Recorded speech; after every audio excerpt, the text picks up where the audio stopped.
મારું નામ ગોસાઈ મનોજ પરિપ્રભાત પરી। હું લાખેશ્વર મહાદેવનો પૂજારી છું। છેલ્લા 30 વર્ષથી આ પૂજા કરું છું। અહીંયા દાદા આજી ડેમમાં હતા। અમારે થોરાડો ગામ આજી ડેમમાં હતું। અમારે આ દાદા હતા એ નાગદાદા એક હતા અહીંયા પેલા। એટલે અમારે કોઈ વ્યક્તિ આવી અને રાતે ચોરી કરી ગયો। એટલે મારા બા રહ્યા એને 3-4 દિવસ અપવાસ રહ્યો। બહુ અફસોસ થતો હતો કે ભાઈ આ નાગદાદા ગયા છે તો આપણે હવે મંદિરે કેવું ક્યાં વ્યક્તિને।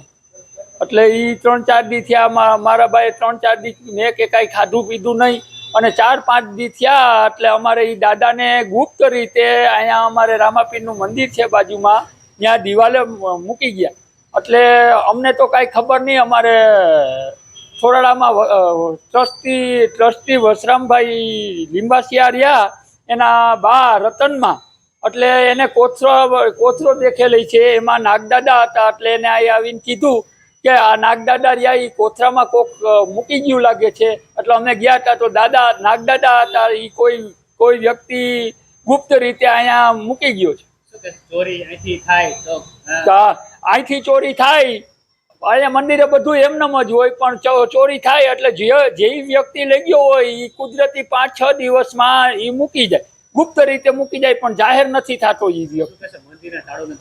હા, અમારા લાખેશ્વર દાદાનું મંદિર વર્ષો થયા અમારે લગભગ સાંભળે છે ને। અમારી પેલા જે પૂજારી હતા પણ એ કહેતા કે આપણે તાળું નથી મારતા, એટલે અમે મંદિરને તાળું મારતા નથી, 24 કલાક ખુલ્લું રાખીશ। ખુલ્લું મંદિર છે, લાઇટું બધું, આરતી બધું એમને હોય, દીપમાળા હોય, પણ કાંઈ જાતું નથી। હા, અહીંયા અમારે મંગળા આરતી કે સંધ્યા આરતી હોય 2 ટાઈમ।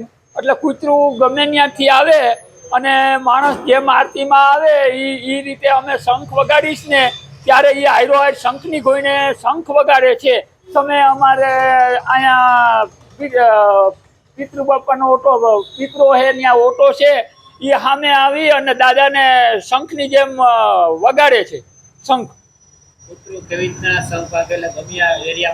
હા, એ આવી જાય સાહેબ, ગમે એ એરિયામાં હોય, શંખનો અવાજ સાંભળે એટલે એને એમ લાગે છે કે ભાઈ આ આરતીનો, મંગળા આરતીનો ટાઈમ છે। એટલે એ ટાઈમે આ કૂતરું આવી અને શંખની જેમ વગાડે છે અને મોઢું આપણે દાદાની સામે, લાખેશ્વર દાદાની સામે રાખીને શંખની જેમ વગાડે છે। હા, એ ભક્તિમાં લીન થઈ ગયું હોય, એની આખું બંધ થઈ જાય જ્યારે હોય। હું તો આરતી કરતો હોય પણ કોઈ વ્યક્તિ શંખ વગાડતું હોય, શંખમાં થાકી જાય એટલે શંખ કેમ આપણે બંધ થઈ જાય, એટલે એવી રીતે એનું શંખ વગાડવાની, રોવાનું, આપણે દાખલા તરીકે હું શંખ કહું છું, રોવાનું નથી કહેતો, પણ એ શંખ વગાડે છે એટલે આપણે એમ થઈ જાય કે ભાઈ એ થાક્યું છે, મોઢું રહી ગયું, એટલે શંખ બંધ કરી દે થોડીક વાર। પાછો જે વખતે શંખ વગાડે એટલે એ શંખની કોઈને ચાલુ થઈ જાય, શંખની હાયરો હાયરી ચાલુ થઈ જાય સાહેબ। રાજકોટમાં પેલું મંદિર હશે ત્યાં ચોરીયાથી કૂતરું આવે છે સવાર સાહેબ? હા સાહેબ, આ મારા ખ્યાલ મુજબ આવું મેં આટલી મારી લગભગ 50 વર્ષની ઉંમરને આડેગાડે મેં પહેલી ફેરે જોયું કે શંખના ટાઈમે કૂતરું આવી અને એનું શંખની જેમ રોવે છે મહાદેવ સામે। ત્યાં મેં 50 વર્ષની ઉંમરમાં પહેલી ફેરે જોયું આ મંદિરે।